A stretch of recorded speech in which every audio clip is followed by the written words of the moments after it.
protection Hey, John. money. Yeah. John, you know what? I forgot to press record. Would you do me a favor and start that poem again? All right. All right, hold on a second. Welcome, everybody, to Stone Soup Poets. Chad is on his way. My name's CC Arshagra, our first reader.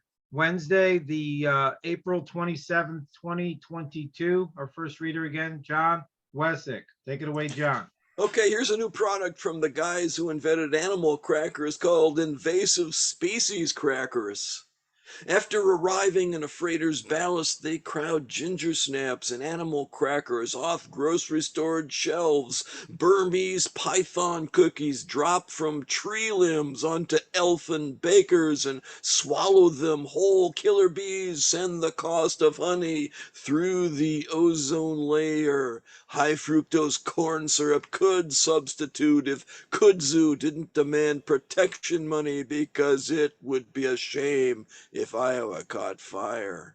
On opening the box, an Asian carp slapped to the face leaves the consumer too stunned to capture fugitive cookie before it high dives off the balcony. Okay, can someone hear me? Can anyone hear me? Okay, that's the problem because yeah, I can hear you. I was in the middle of reading a poem. Give me one sec. I can hear you, Chad. We all can. Okay, got it. Quiet, okay. Chad, we're reading a poem. John, go ahead. Oh, sorry. Okay.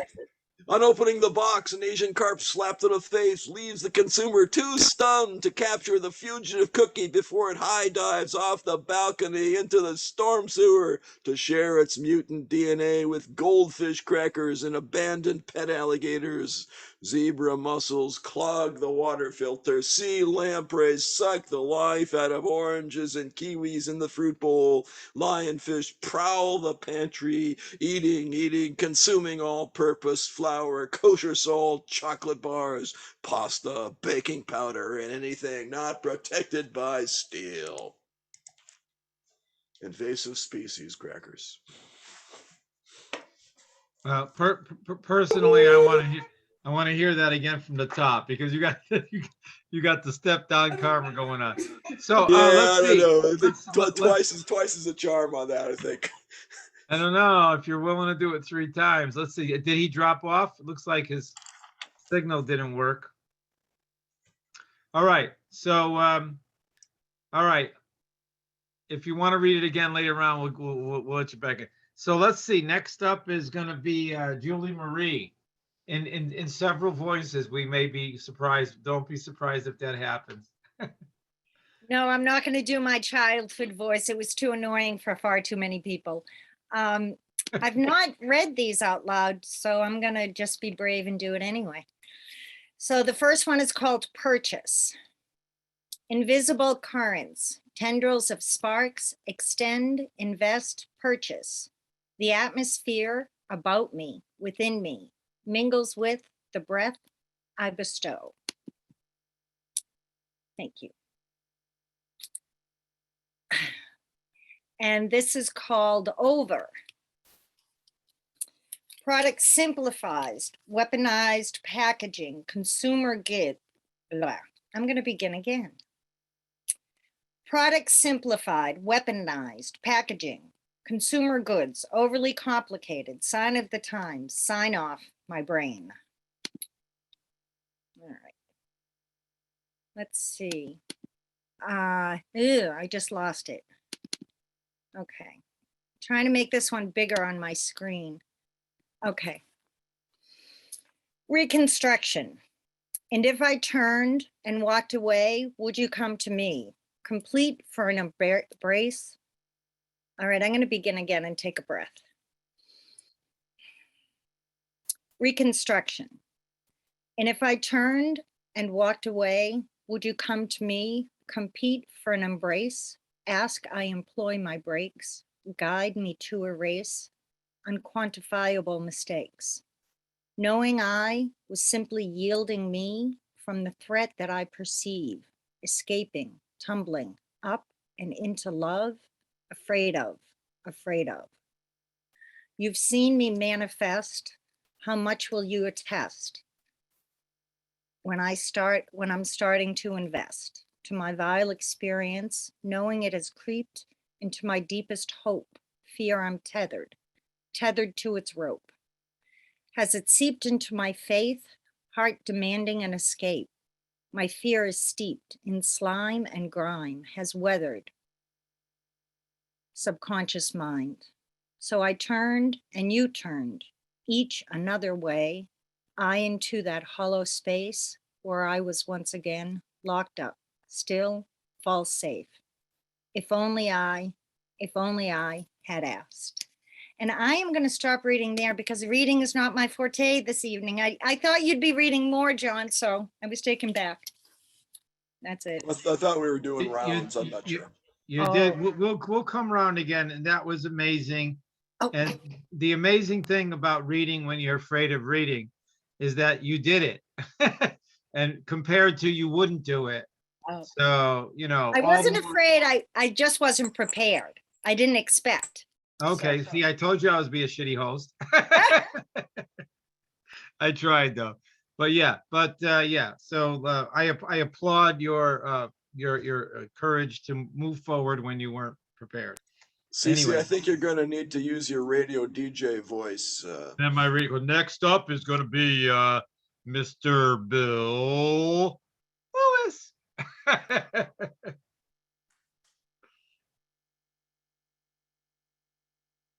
Why, thank you so much.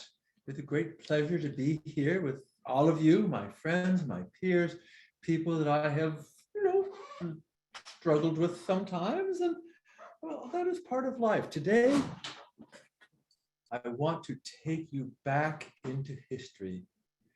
Imagine that is 1980 and you're at Stanford Research Institute and you are writing an imaginary story about the future. You are writing a science fiction story that happens in the year 2054. So 32 years from now. Totally rad, totally radical. And now watch this, Gramps, Lisa chirped. She took her colored pen and drew a squiggly line across her computer screen. The line was immediately duplicated on the front of her shirt. Another selection from the menu and the line began to pulse, red, green, blue. Zappo, I wish you'd had that stuff back when I was a kid. I could have fun with that. Gramps was over 100, but he sure didn't act like it, which of course is why Felisa liked him so much. What would you have done with it, Gramps? Well, I would have drawn a picture of my teacher in the back of my shirt and made a wart appear on her nose every time she turned around. Oh, Gramps, that's so great, she squealed. I'll do that to Mrs. Higginbottom just the way she really looks. And the fan insists they sit right next to me. They'll think they're so funny. She turned away from Gramps and spoke to her computer. Bring up my study tapes from yesterday, Mac. Study tape from 6/8/54, the computer intoned in a flat staccato voice. The opening frame showed the 4th grade history class of Rome and a small picture of Mrs. Higginbottom in the lower corner. Felisa outlined her and dragged her onto the shirt palette. A full-size image of Mrs. Higginbottom appeared on her shirt. Now I want a wart here, and her skin is really bluer, and her tongue hangs out. Oh, that's so horrible, oh, exclaimed Gramps when Felisa displayed her creation in front of his camera. I love it. And I can put a fade button right here on the shirt, and then I can actually wear it to school. Now, wait a second, Lisa Lane. You know better than that. You would have done it, Gramps. I won't let her see it. Well, they didn't have spy cameras when I was a kid. Oh, yeah. Felisa's sudden elation fell. Gramps, I hate it. I can't do anything. Life was so much fun, more fun in the 20th century. Here, everybody spies on me all the time. I'm sorry, Lisa, but that's the way it goes. Some things get better, some things get worse. Felisa! Her mother's flawless 30ish animated head appeared on the computer screen. Time for dinner, dearest. I can eat up here with Gramps. Just a second, dearest. The computer paused as it interpreted Lisa's request. It concluded that the request was too difficult for the pseudo-mother program and forwarded it to the real Mrs. Lane. A much older, flabbier mother appeared on the screen, moving in a jerky, not quite enough frames per second style.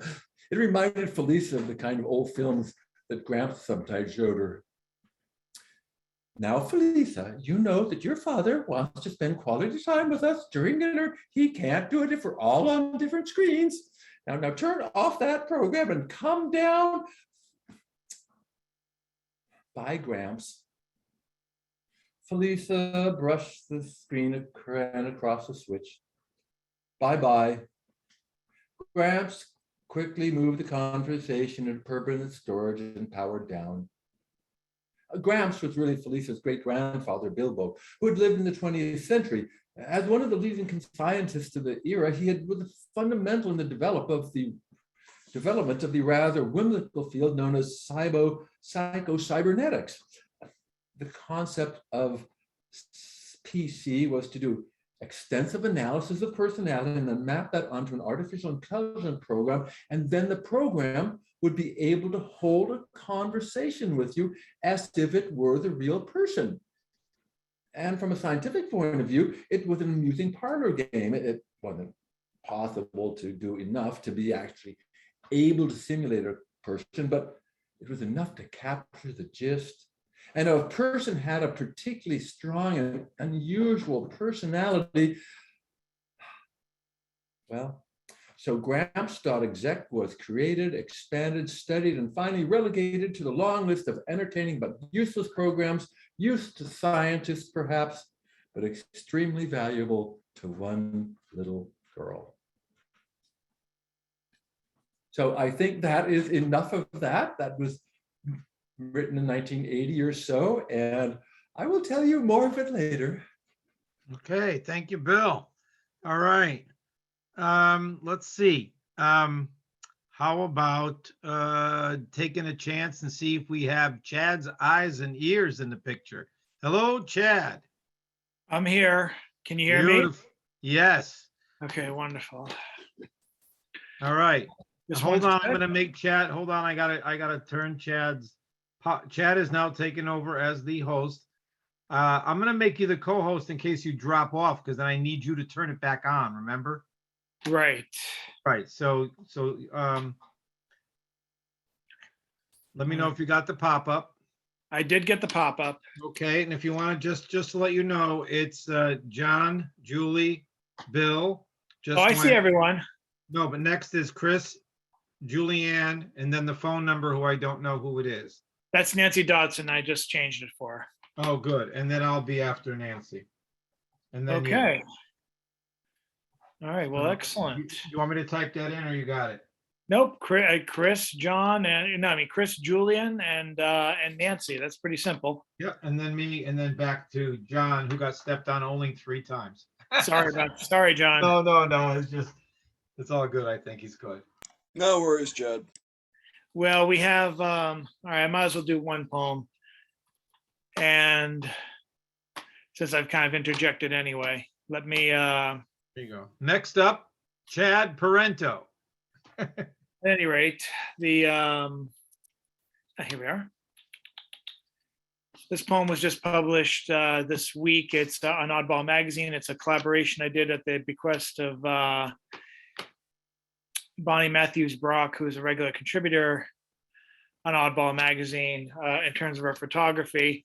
And she actually did 2 collaborations this week. Her photography with her with poetry from her sister, the well-known locally Jennifer Matthews, and with me based on a picture. And I don't know if I have sharing capabilities, but so it looks like I can't. All right, well, I'll send a link so you can take a look at the picture.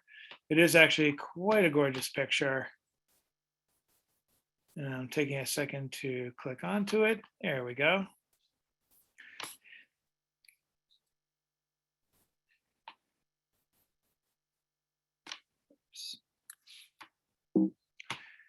And un momento, of course, now I'm the master of the awkward pauses, but and the awkward silence in the open mic, of course. Here we go.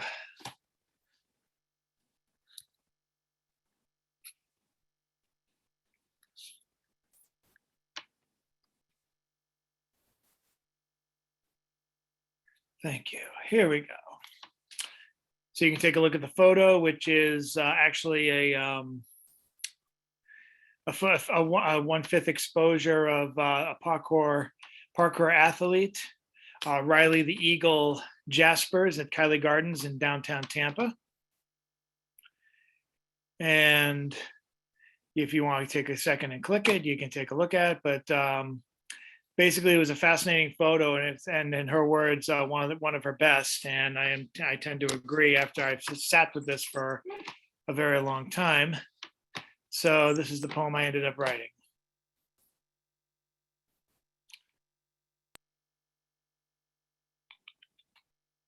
Lift for Riley Jaspers. When final obstacle is you, the answer is keep moving. Keep 20 paces ahead, force body to catch up. On the beach, God knows you want to be specialist. Carry yourself up to where feet weren't meant to mark. Contain all the multitudes and bring them together into one creative call and finally grow wings. Okay, so I'm now going to shut up and we're going to bring it now to Mr. Chris Fitzgerald, who I think has no problems unmuting himself, just staying on the call for more than 3 minutes. Chris, are you there? Have I been mute this whole time? Chris, are you there? It took him a minute to come back last time. I think he is here. We tested his mic. Chris, you can unmute your microphone. I can't. There you go. Okay, you can hear me now. Yes. You can hear me now. Okay. Last week, this is a continuation, and I'm going to finish it next week. And it's because it's totally different. I'm just trying to contain it. It's 95 different directions. And about the difference between popular music and poetry. And I did a thing on Sloopy, one of the great songs from the 60s. And now this is 4 little pages. First off, I love Hang On Sloopy, though it doesn't share my big city sensibility. It has a small town, give a shit about everybody's opinion. It could sound like the singer's doing her a favor by paying attention to her. When I was 17, 21, 25, the only one's opinion to try and kiss the girl or young woman in front of me that I cared about was my own. I did not care for socks matched or his shoes for that matter. E. Cummins of Cambridge, Massachusetts had a great big city sentiment in this stanza. Lovers come, lovers go, a wandering, but any two are perfectly alone. There's no one else alive. Tell me you can't smell Central Square or Harvard Square in those lines. I even get a little whiff of porter. Porter Square means you're very sensitive. And by being so sensitive, you should yourself maybe sit down and write a poem. And if you're not linguistically inclined, you should sit down and sketch not a picture of your favorite grandmother, which even the most insensitive can do, but a picture of your second favorite grandmother. That's the toughie, as Da Vinci himself once said. In America, it always seems to come down to the conflict between small town and big city life. Take the 2016 presidential election as an example. New York City has been the center of American urban culture for 250 years. Boston was the first 150 years. New York had one of their own in the 2016 election from Queens, Donald Trump. 82% of his fellow New Yorkers voted for the other person, voted for a person who grew up in a small suburb of Chicago. And of that 82%, 90% of them thought that Trump should be thrown out with the dirty diapers. And of that 90%, 67% of them thought Trump should be thrown out first, then the dirty diapers. As you can tell, I love New York City polls. The exquisite details sometimes bring tears to my eyes. Thank you.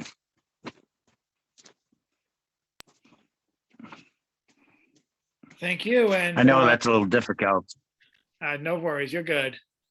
Thank you very much. And We're going to move now to a member of the Jack Powers Legacy group. The one I know of. Actually, no, Andreas Powers is a very good guitar player. He's played with us before, one of Jack's sons. But now we have another member of the dynasty, Julian Powers, who's been killing it on the 30-30 challenge for this National Poetry Month. If you haven't checked it out yet, it's on the National Poetry Month, Natural Poetry Writing Month subgroup within Stone Soup. Minion Ariel King just joined. I don't know if she's going to add 30 poems right away, but it is a lot of fun to read all the selections. So Julianne, you're up.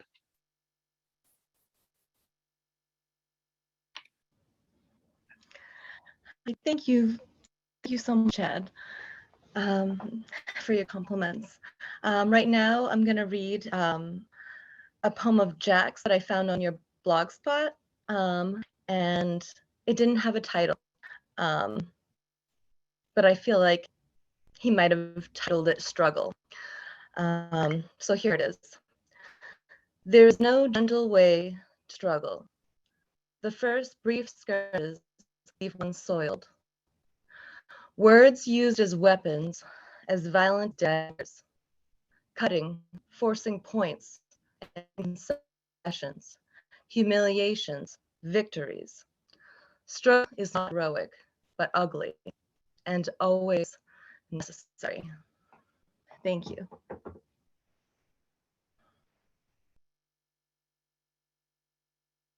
It's funny, Jack didn't title a lot of his later work. So I was always left with the idea of either trying to put a title in, or a lot of people just put the dates in. Sometimes his poems were just the dates of when he wrote them. James Van Looy had stories of finding various like electric bills and pieces of paper around his apartment, and that he would just, anything that had a space, there was a poem in it. We're going to move now to, looks like the last person up is the person who was the first one up as the host. Let's welcome up CC Arshagra. No, I think Nancy is next. Oh, I'm sorry. Oh, crap. Oh, I know what happened. I made my, for some reason I selected making the phone callers invisible. I just fixed that now. Now I see Nancy clear as day. Okay, Nancy, press *6 and you are up now. You are unmuted. Guilt. Fear of the thief being caught by God. Possession of my thief as God sees through me. My mission's reflection shatters my insecure self. Guilt, the damage to my melting soul, destroys me and causes pain within. Greed and desire pervades me. I want and want, but I refrain, for I have guilty soul. All my love is lust with fiery desire. Guilt at the thought my spirit will die. The Antichrist dwells within. I'm nothing, I sin.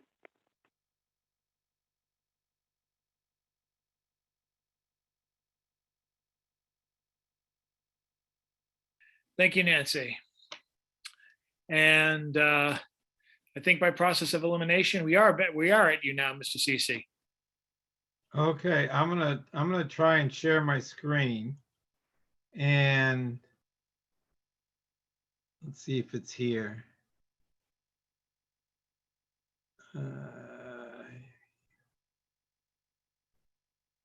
Okay, this is a video text poem, text animation that I did long time ago called The Altars. It's short. If it's too short, I'll read a poem after.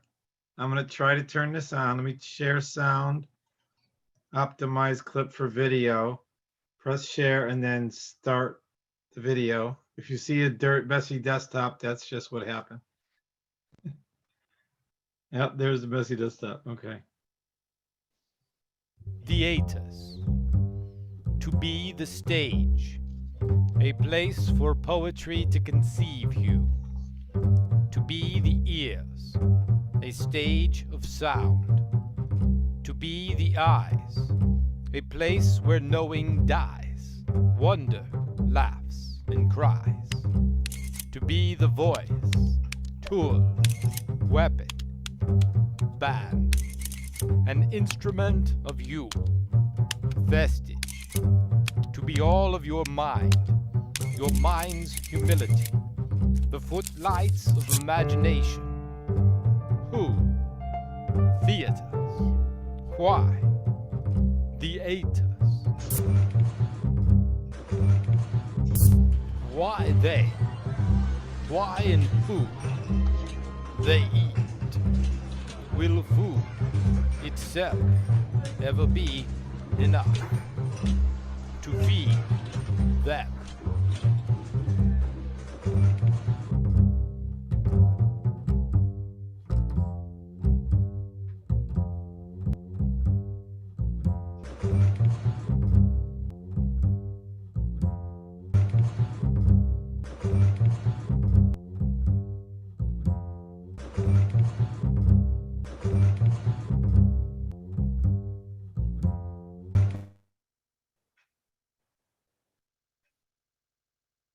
That's it. Bravo, bravo, bravo. 2006. I had to wait to the end to remember how long ago. Oh, that's Aldo's birthday. Yes. You want to see that? Okay. All right, this is also 3. This is Aldo's 86th birthday, and he's no longer with us. He's one of my dearest friends in the whole world, and we're all supposed to get up and read a poem, and I decided not to, and this is what happened.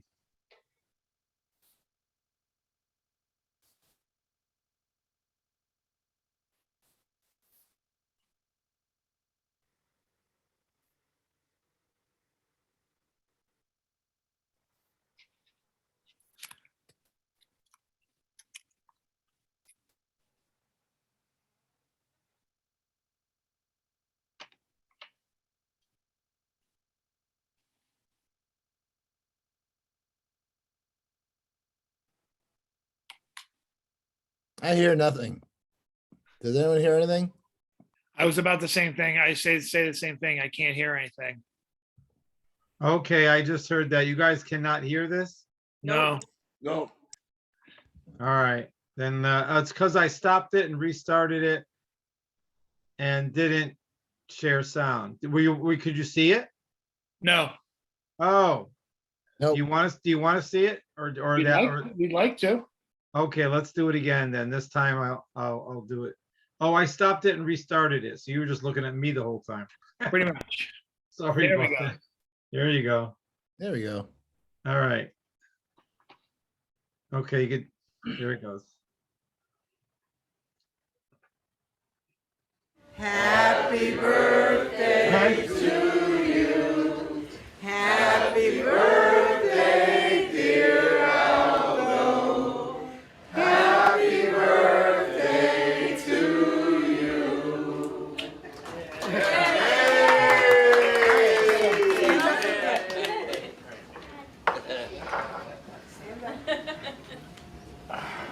Okay. And many more. Okay, you can just. My advice to everybody is don't get old, you know. Okay, this is CC Arshagra. Hi. Aldo is a life force that has given my reason to live air. And when I met him, he was just wandered into Stone Soup, and I was just relieved that there was somebody thoroughly, inside and out, being something beyond the word artist. He really lived what it means to be a creative life form his whole life. And his mother gave him that life at childhood. You could raise your child to be an artist, and I was just blown away. And then he became my friend. And then his life changed, and I was fortunate enough to be in his world and have his influence really touch the core of why I'm alive. And Ski on many occasions has illuminated the beauty of who he is inside and out. And I was on the radio for a while, and I was telling the CIA and the FBI and the NSA, oh, where the fuck to go? And then people would call up and say, you're going to be killed for this. I said, you want to say that on the air? No. So I hung up and said, somebody just called me and said, I'm going to be killed for talking like this. What I didn't say is Aldo's my friend. That would have gotten you killed. That would have gotten me killed. Thank you, Ed. I'll try harder next time. You live and learn. I said, you know who's afraid? The FBI that can't talk to his own kid. The CIA that can't look his own kid in the eye and tell him he's murdering people. He's destroying our species. Ruining what is life, the gift of it. Whether we're on a round world in space, whether there's aliens, or whether we're all in a petri dish, I don't even care. We have each other, and Aldo is unflinching at a level of love beyond love that I've never seen before. He doesn't even wave the love flag, but he is it. And I'm not going to read a poem, because that's about good enough, I think. What do you say? That's good.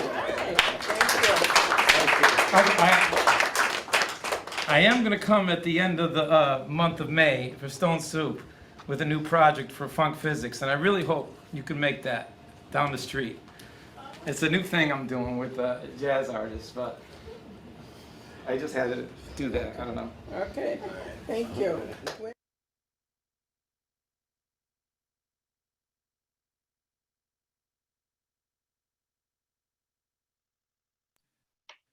Thank you, CC. Everyone get that?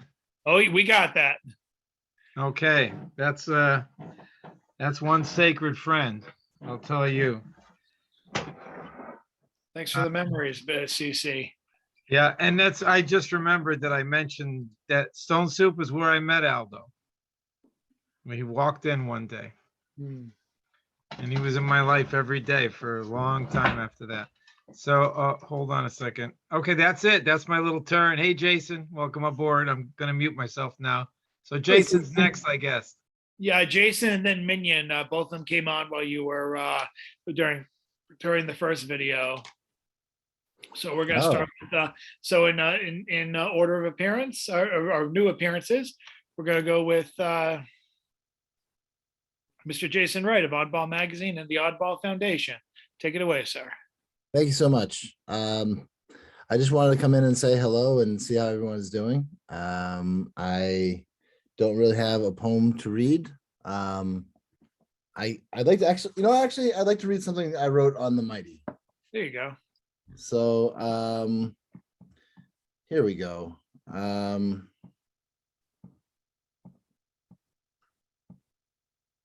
Okay. This is called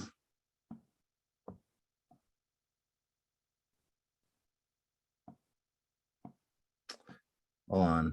Sorry. The one I want to read is actually called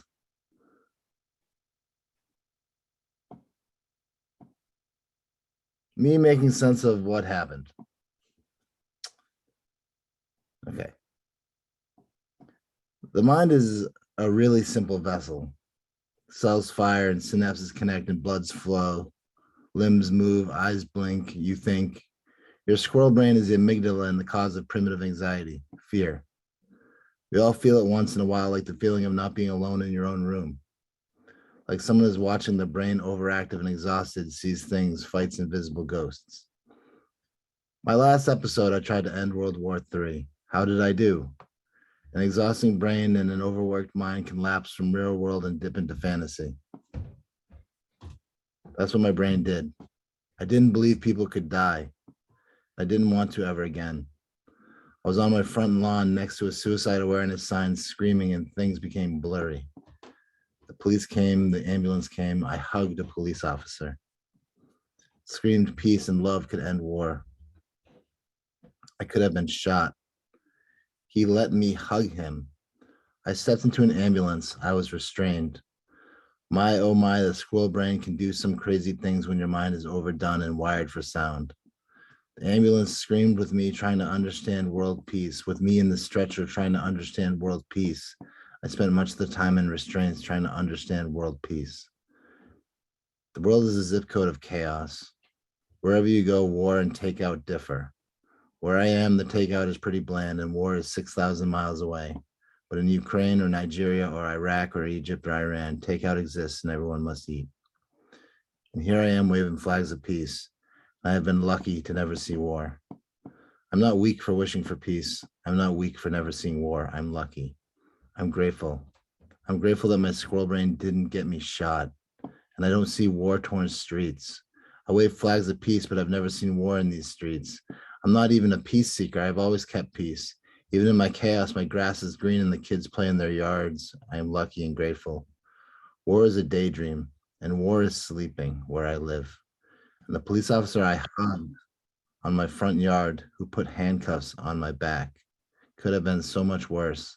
Not even in a war. I mean, what if I was black? I am white. I live in a small town. That's the one I grew up in. It could have been so different. Not Ukraine. What if it was just my pigment of my skin? What if the police had no training in mental illness? What if? I sit here typing this out, trying to make sense of all of what I've recently witnessed. What am I even complaining about? I say I stay perseverant. I'm being foolish. When you talk about being black, manic, and white and manic, my episode sounds stupid.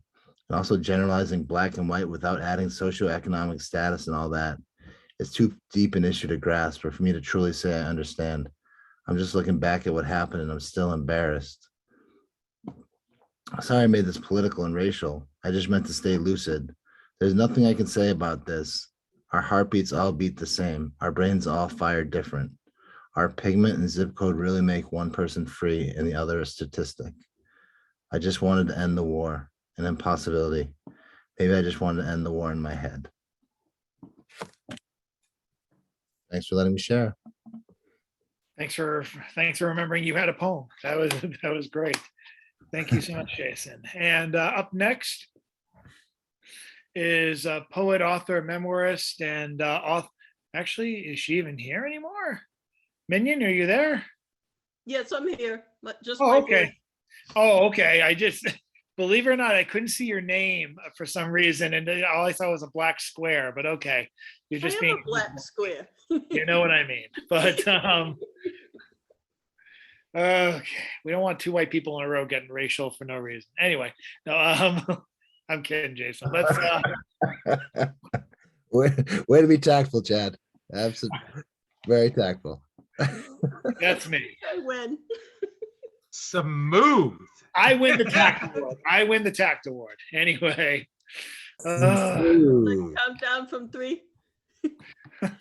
3, 2. All right. We have poet, memoirist, publisher, editor.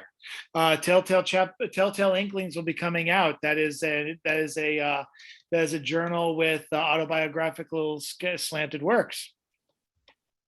And I'm sure she has at least 3 more books coming out by the end of the year, all written by her. Let's welcome up Minion Ariel King. Thank you. They're just, Telltale Inklings is just narratives. I guess you know how poets are. They always end up being about them. But it's just a journal of narratives. And here's, I'm going to read one of my narratives. Comfort Zone.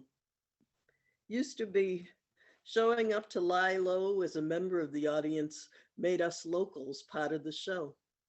I've never tried to stand out. I just do. One reason to miss April's festivals is camaraderie. Another is the delicious anonymity of that auditorium in the basement of the Copley Library. There, I'd spent around 10 years hanging around the big kids or luminaries of New England without being known or of general interest. Then I was invited to feature, me? Feature at the Boston Library. Having my name in the program next to idolized or problem children poets, always saying something memorable. Mind-blowing as Boston gusted me from the Green Line station across the Dartmouth streets still chilly enough for my black turtlenecks and adored boots, wool trench, everything I want to wear and be 365 days per year gathered in the telephone booth size space around me. I crackled with barely checked joy in aging blue back seats at the top of the long staircase, but at the back of the room. Friends would tease me with mimed, I see you, as I slid into an aisle seat.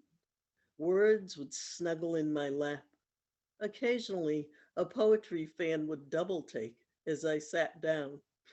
Groupies. It's odd now to miss nervous, known, conspicuous. Thank you.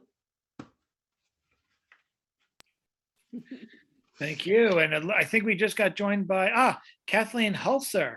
We'll keep the round robin going in first round. If people keep on joining every 5 minutes, why not? Let's see how let's keep on adding a person every 3 minutes until this Zoom explodes. All right, Kathleen, if you are ready, it'd be great to hear from you again.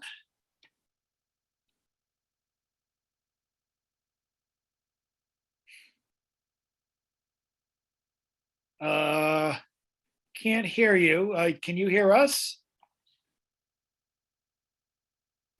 Are you able to unmute, Kathleen, or did you step away? I guess I'm not gonna ask her if she stepped away, because what if she says yes? I'll feel stupid. Anyway. Cece, is Kathleen there? Yeah, hold on. I'll go check. Hold on. What is the haunting in the middle of the screen? Oh, there she is. Jeez. Okay. All you gotta do is unmute yourself. Unmute. There you go. Oh, unmuted. Okay. I'm sitting in an antique subway car as usual. So this is something I wrote recently called Temporary Outage. There is a look, a paucity, an impoverished air. There is a moment, there is always a moment. There is burning heat, a flame, a mark. There is not yet over waiting. There's erasure of time, of sound, of experience. There's melted flesh and wounds and tears. There is what might be clear, should be said, isn't heard. There is calm, there is a fire, and there are ashes of silence. That's it. Thank you. Thank you. And doesn't look like anyone has joined us to keep the round robin going, sadly. So, but we'll just go back to start. Do not pass go. And we'll start off with the person who I am sorry to have interrupted. Let us welcome back to start the second round of the round robin, Mr. Jon Wesick. Thank you. This is called Robot Suit. Dear NPR, I'm considering a late life career change to science reporting. As such, I've written this sample to show I can write science articles just like the ones I hear on NPR. Any advice you can give will be greatly appreciated. Yours truly, Jon Wesick. Oak Ridge scientists invent antimatter powered robot suit. Wayne Holsack is an unemployed construction worker who injured his back in a fall in late 2013. When you're rushing for a deadline, sometimes you forget proper ladder placement, Wayne said from his two-bedroom home on the east side of Burlington, Vermont. I joined him and his wife of 23 years, Dottie, on a cold November evening and sat on a plastic-covered couch in their overheated living room while Buddy, the Irish setter, curled up in the corner. The religious embroideries Dottie does in her spare time decorated the walls, and a cornucopia of pretzels, potato chips, and Royal Crown Cola covered the coffee table. Don't know how we're going to get by now that I'm too hurt to work, Wayne said. We got some disability money and the little bit Dottie brings in by selling her embroidery, but the bills keep piling up. After learning of Wayne's plight, I traveled to the Oak Ridge National Laboratory and asked Dr. Gene Selfie if an antimatter-powered robot suit could make it easier for someone like Wayne to do construction work. Dr. Selfie said it might. When I returned to the Whole Sacks in early December, Wayne had enrolled in accounting classes at the local community college, and Dottie was studying for her real estate license. I described Dr. Selfie's project and asked if Wayne would be interested in returning to construction work in an antimatter-powered robot suit. That'd sure be great, he said. For now, that remains a dream. This is Jon Wesick reporting from Burlington, Vermont.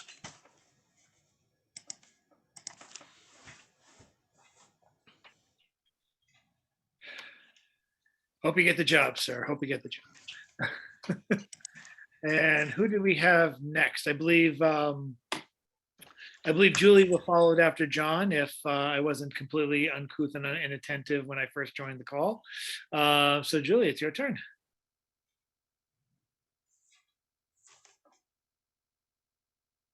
Looks like you're still muted. Okay, there we go.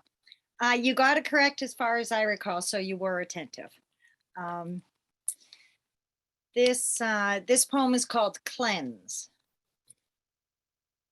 Those tears I shed were clear, streams running down the mountainside, tumbling over clay and stone, through woods, drifting over, grasses in the morning mist, curving, careening, caressing, catching sunlight, refracting rubies, sapphires, ambers, and opals, water carrying copper, crystals, clay and quartz, strong and supple, serenading sunshine and solace, kissing Mother Earth as she settles into another sleepy morning, working through dells and vales, past farms, springing into and under ravines, reaching for a river that joins another and another, miraculously, masterfully, and mightily, announcing intention broadly to towns thoughtful through cities stark, filling swamps, bays, and quarries, arriving at the Atlantic in March, daring, deliberate,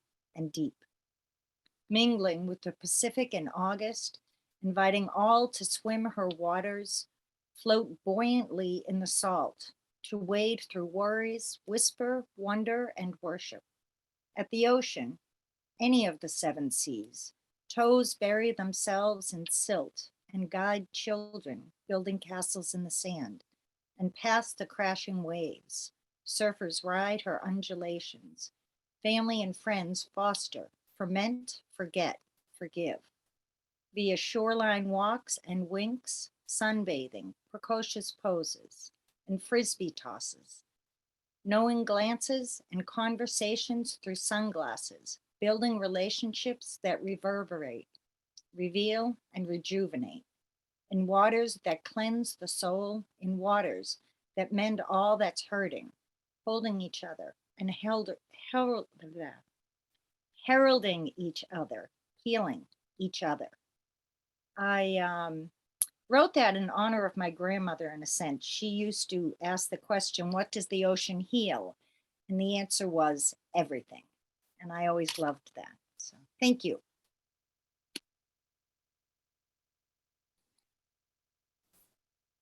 Thank you, Julie. And how could I ever forget who came up next on the open mic? Let us welcome up Bill. Thank you so much, Chad. That's so generous of you. I feel so appreciated, wanted. Where is,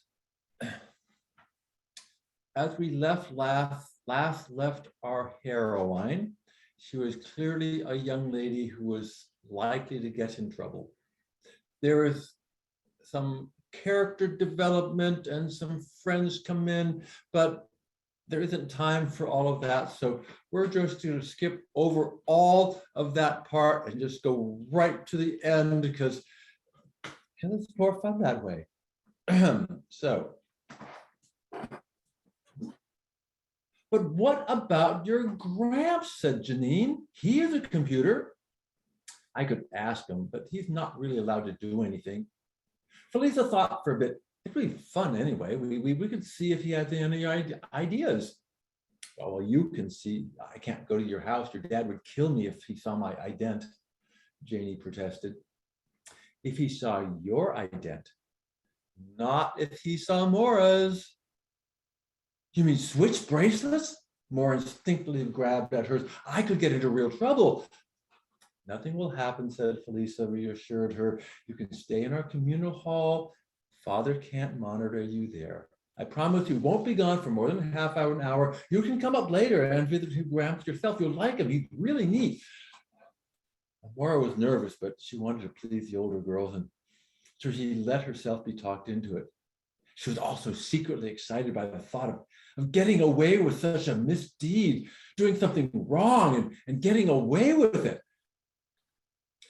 Felisa's mother spent most of the day in the virtually reality presence romance experiences, so she didn't even bother to look up when notified that Felisa had brought home an improved friend. How ugly is she, said Gramps. She's got these huge blue veins that go all the way up her leg like this.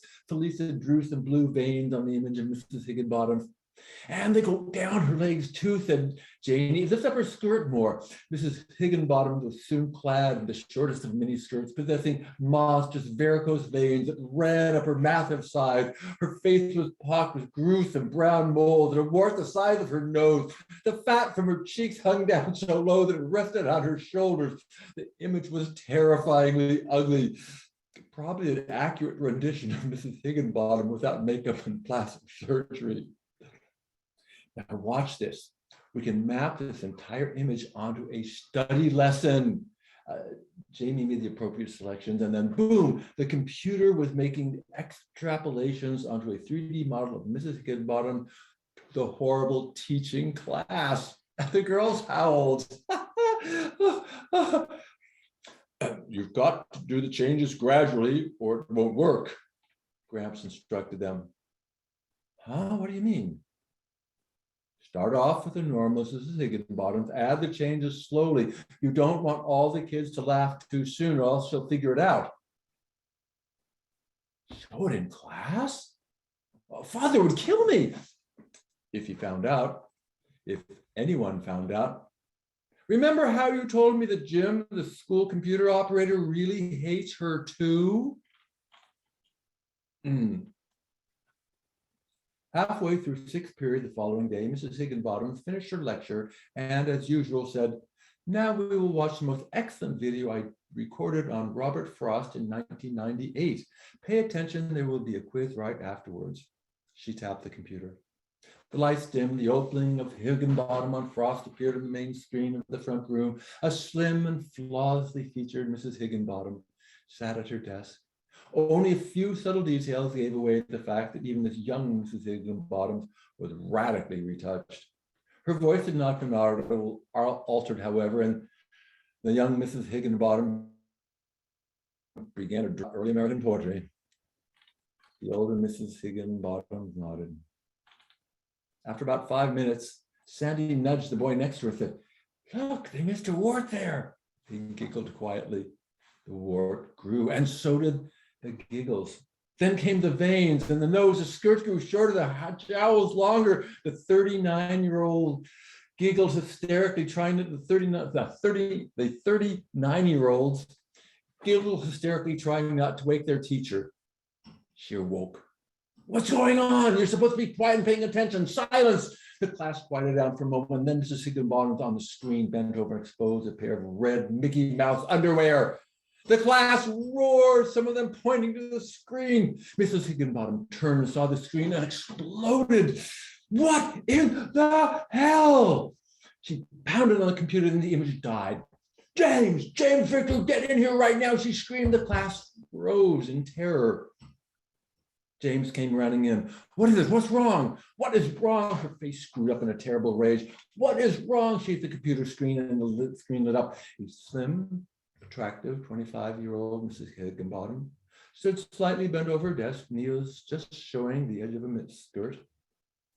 Mrs. Higginbotham stared. It's backwards. It's back. Before this, she ran the recording back and forth. The same lovely lady scampered across the background, wildly across the screen. It was here, a terrible picture of me. It was here. I know it. And they were laughing at me.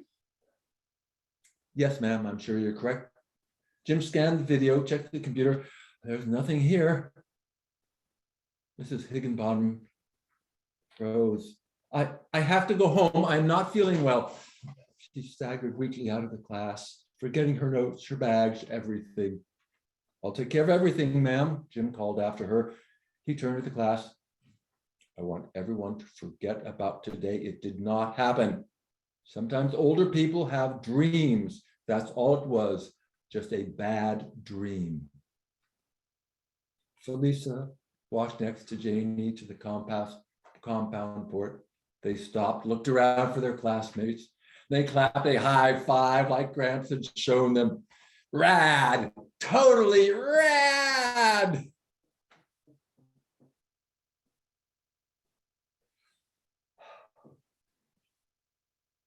Thank you, Bill.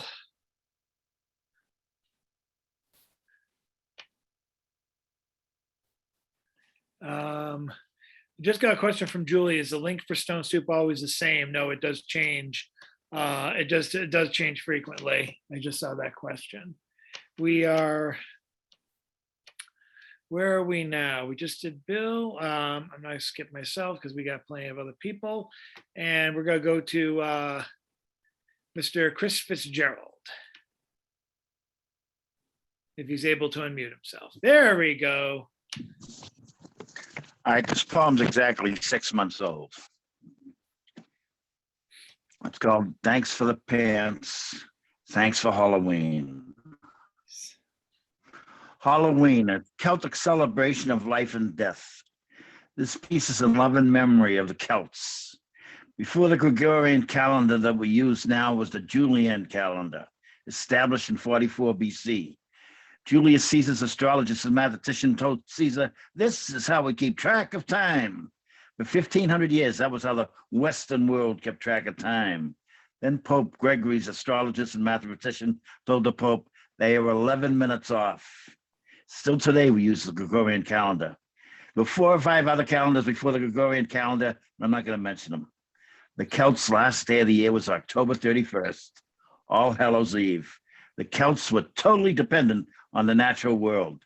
That means they weren't polytheistic like the Egyptians, Romans, Greeks. They weren't monotheistic like the Jews and the Christians.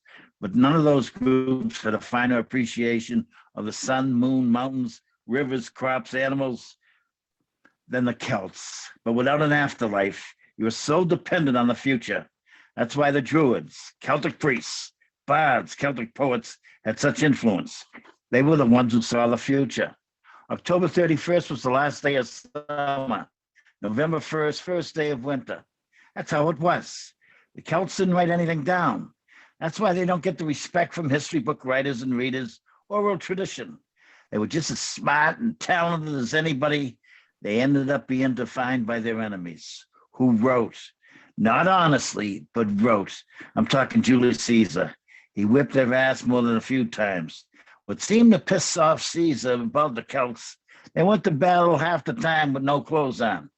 I'm sure we've all read that University of Miami of Ohio study. Even today, 16, 17, 18-year-old males have between 3 and 5 spontaneous erections every week. No rhyme or reason, besides all the other ones that you can figure out about. So a young Celtic warrior would be on the battlefield, shaboom, an erection. Another Celtic warrior would say, what the fuck? We just had a long interlude with peace. All you did was look for trouble. We're now at war. All you do is look for trouble. War, peace, trouble, trouble, peace, war, trouble, trouble. You just don't get along well with others. Now we know where the first line of our first grade report card came from. We must also remember it was the Celts who discovered pants. So when you go to sleep tonight, say a prayer of thanks to the Celts for the pants and not kilts or summer dress you got off the rack at the Goodwill store. Thank you.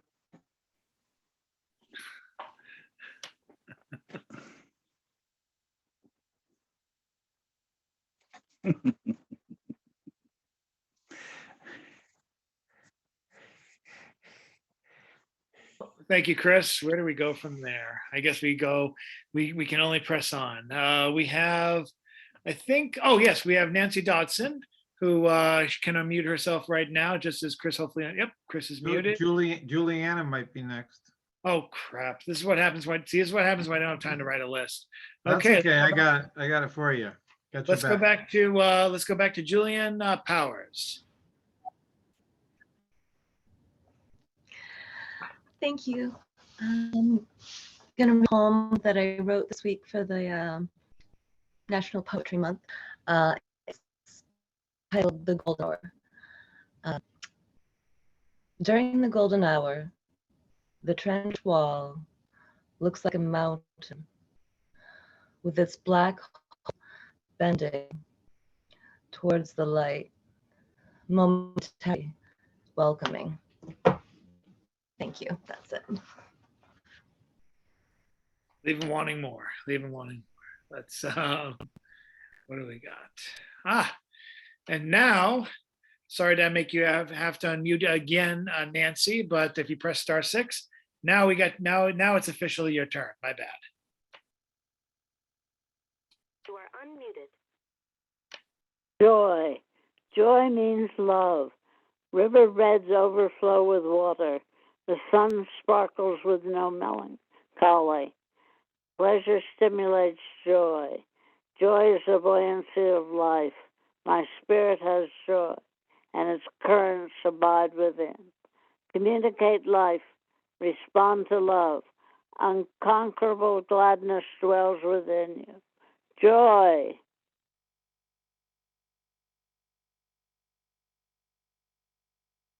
Very nice, Nancy. Thank you. And now, I think we are now left with CC Arshagra before we get all the people who joined on late. CC, do you want to go one more time? Sure. I'm looking at a piece of paper from Do You Know Who Your Reality Slavers Are? And this was the last poem that I wrote in that week-long mad dash of putting out a new manuscript. It was from just at the beginning of the year it happened. This was written in January 10th. So I haven't looked at it in a while, but I'll give it a shot. Navigating the future of our morpho space. I guess I made up the word. Once upon freedom, a thought was organic. Questions took on a natural way and found balance.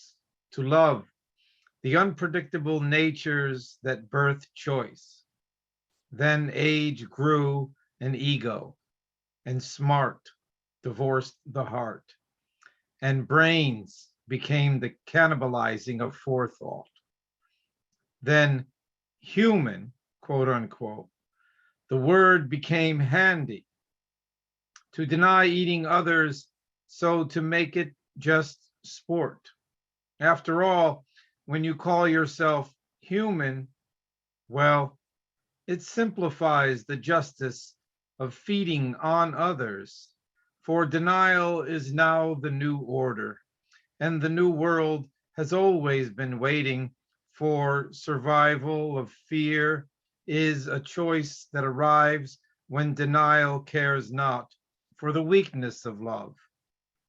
And so, breath by breath, step by step, dusk to dusk, the need to feed kills to not become feed itself. And so evolves no love if you want to live. Into the morpho space of you avoid death. And so your bones make you a heartless machine, yet constantly bothered by the consciousness thing. These deeds you hide from your masking the word, pretending you're human makes you a good person.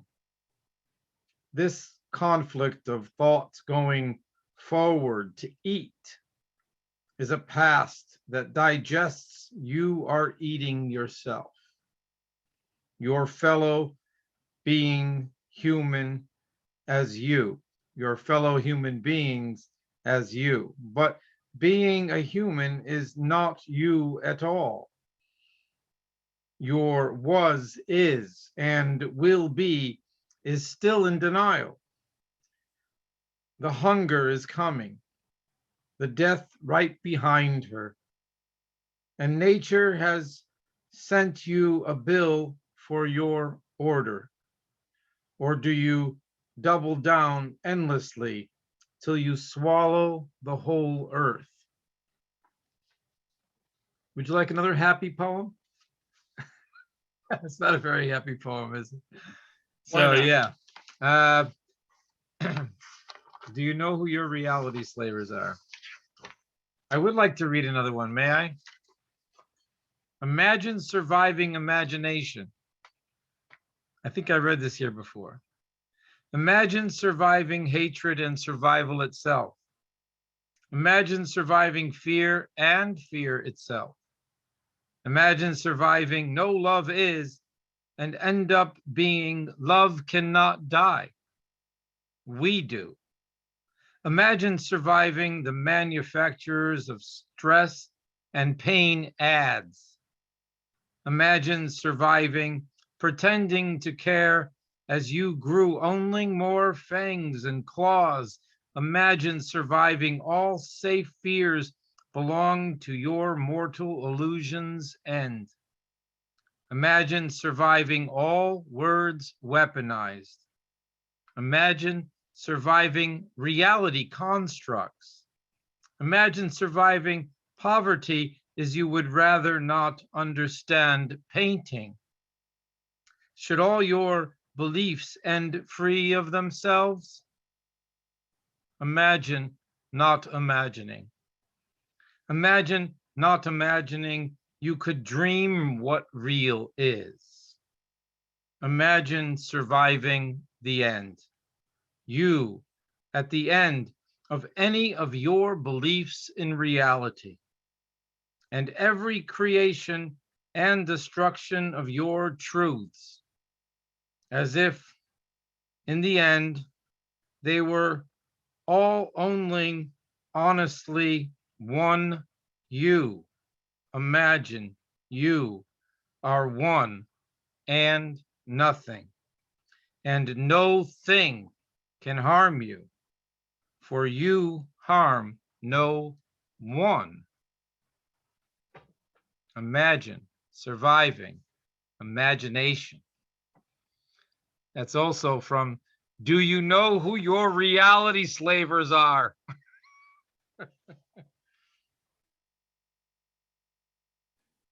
I remember that title back in the day. Thanks, Cece. And now, getting back to our three late birds. They'll be Jason. I know you initially didn't even think you had a poem to start the first round robin. Do you have something for the second? Yeah, I'd like to tell you guys a story. Is that all right? Sure. All right.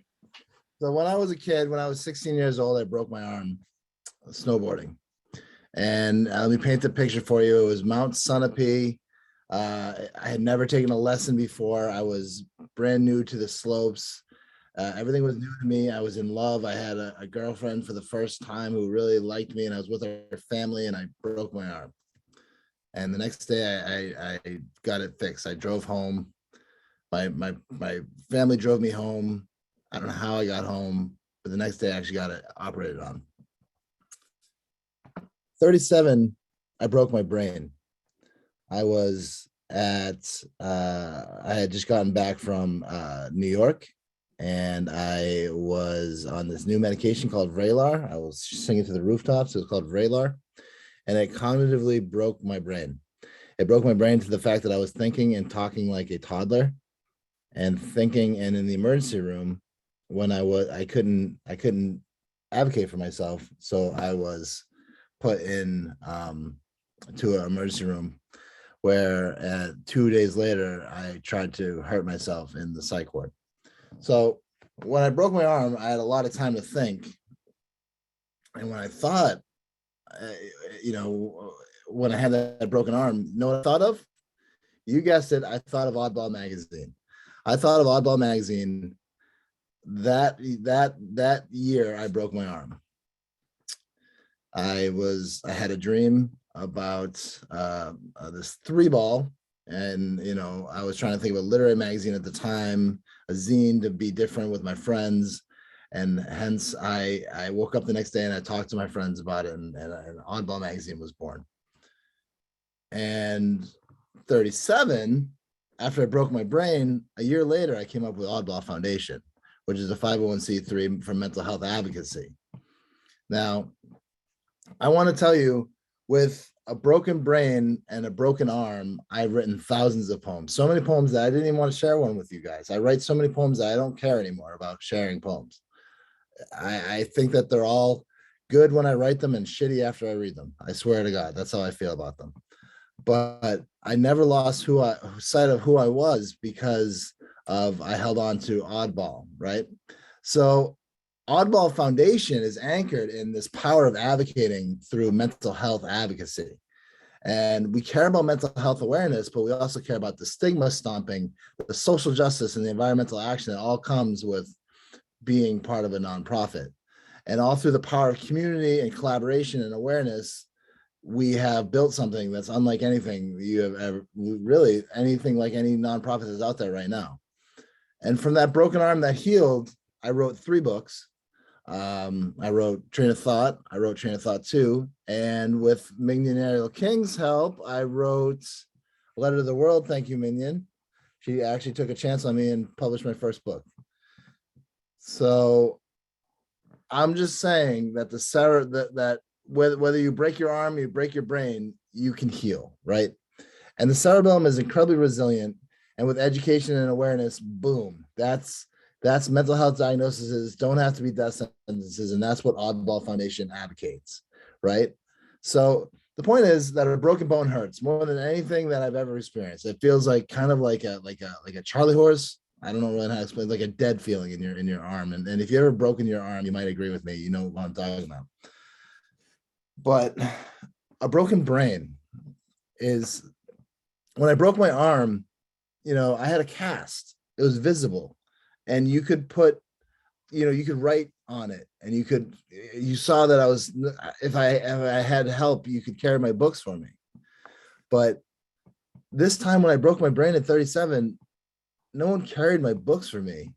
Instead, I started to read books and understand why my brain was like how it happened. What happened to my brain?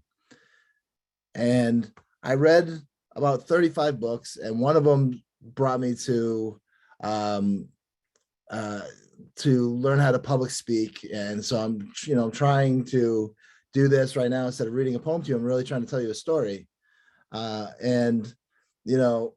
I guess what I want to say is, whether you break a bone and it heals and you write thousands of poems, or you break your brain and you have to rebuild and you build something like Oddball Foundation, it's possible. It's possible. Whether you break your heart, you rebuild it. Whether you break a building, you can rebuild it back. But the day I broke my shoulder, it was cold, and it was in winter break. The day I broke my brain, it was cold, and it was in winter break. The day I broke my shoulder, 2 days later, I didn't try to kill myself. The day I broke my brain, 2 days later, I was in the hospital trying to find a reason why not to kill myself.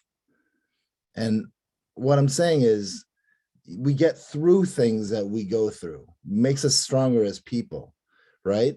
So if any of you are challenged with anything that you're going through, I just want to say that, whether you break this or you break that, you rebuild. And some of you can say, hey, fuck you, kid. You're like 20 years younger than me. I don't know what you're talking about. And that's fine. But I want to just say that I got through it. And what I built out of the broken brain was a foundation. And that's the most important thing that I've ever built in my life. So that's what Oddball Foundation is. It's a 501c3 built for mental health advocacy and awareness. It's built for social justice and advocating for environmental action. And that is seriously the best thing that I could have possibly ever done with a broken arm, a broken brain, broken whatever. I rebuilt.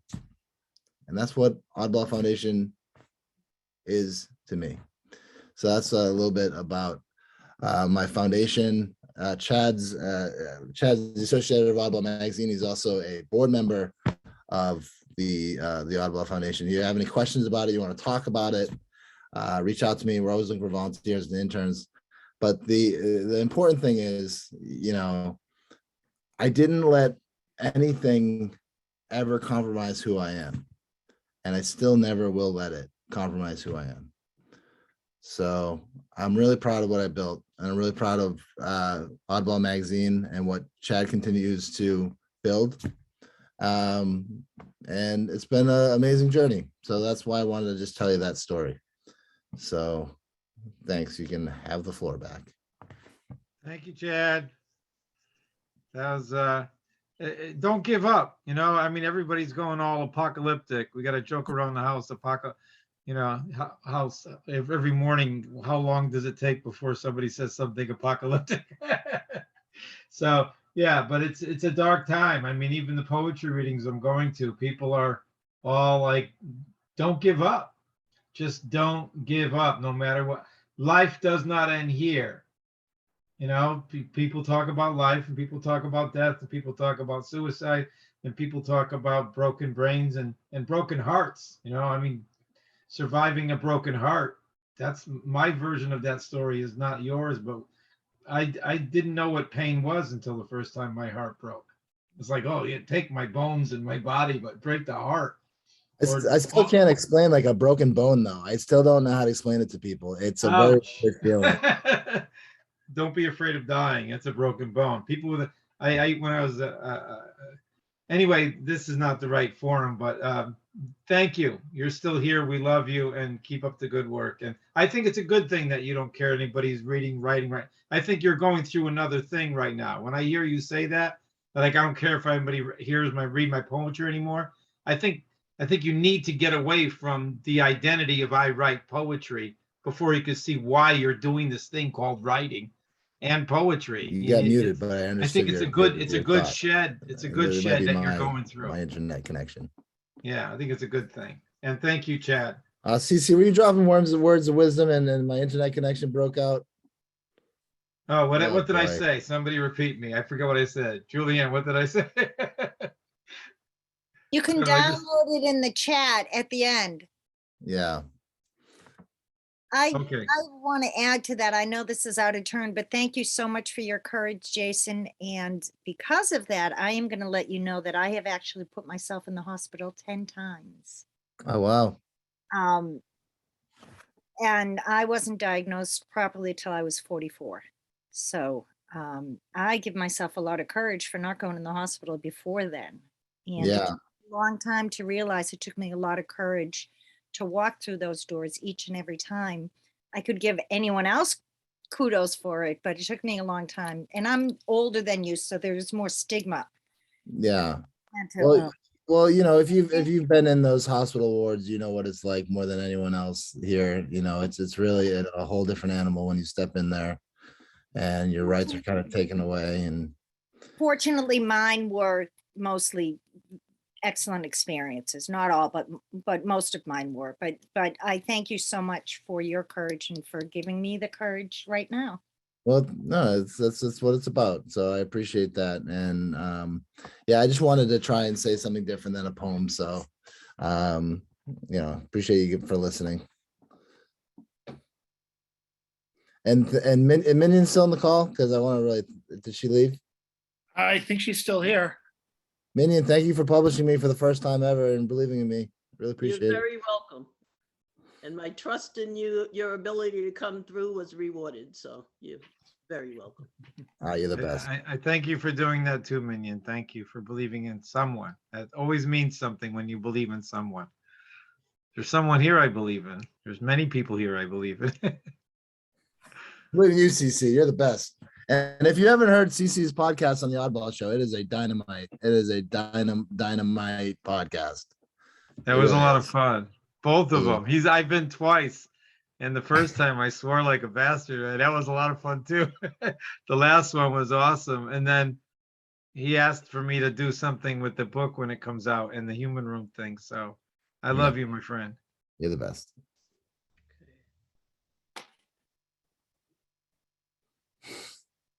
Thanks so much, Jason.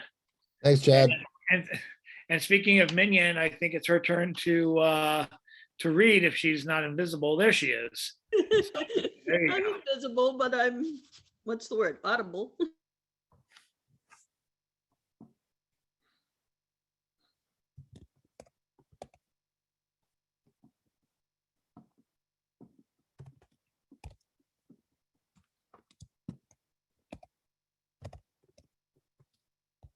30 days for April.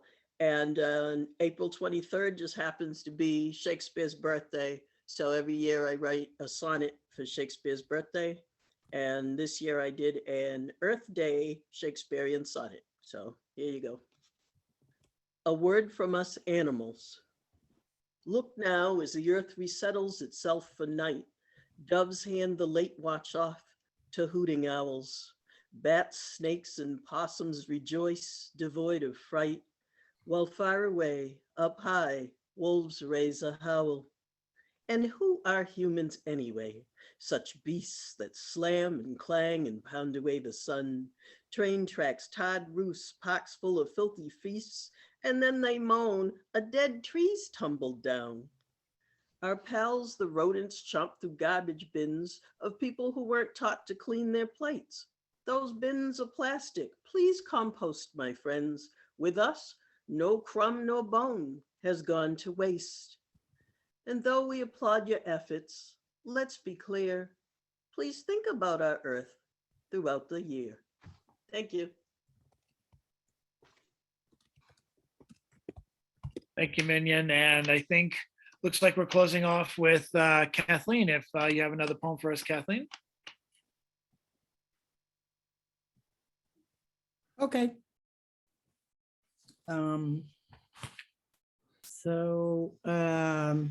the theme of the world eating itself, to follow up on Cece's take on that, the world in distress turning on itself, I have something called Color Eats Sound.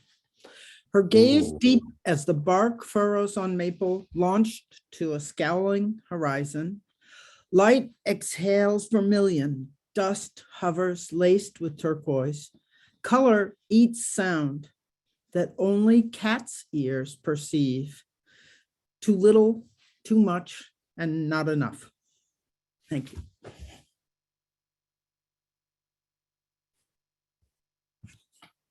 I'm done. Hey, I got you. I got you. Thank you. Thank you all very much. I think that concludes the round robin, and I hope I'll be able to see the video and get to anything I missed, but getting set up. Thank you, CC, for helping to set up the Stone Soup. I hope by next week I have my own functioning computer again, and I won't be just nothing will be on loan again. So hopefully that'll be a thing, and hopefully I'll be able to announce Stone Soup's first live show very soon, so we won't even have to do Zoom the next time. So more announcements on that later. I'm gonna let CC, because CC started it, and CC's got the video going. I'm gonna have CC close out. He's definitely earned the right when he picked up when I was running late. All right. Well, thank you. No, I just want everyone to know that the thing that I've been working on for 17 months called the Human Room Open Voice is basically welcomes everything that Jason did without a poem. You don't have to be a poet.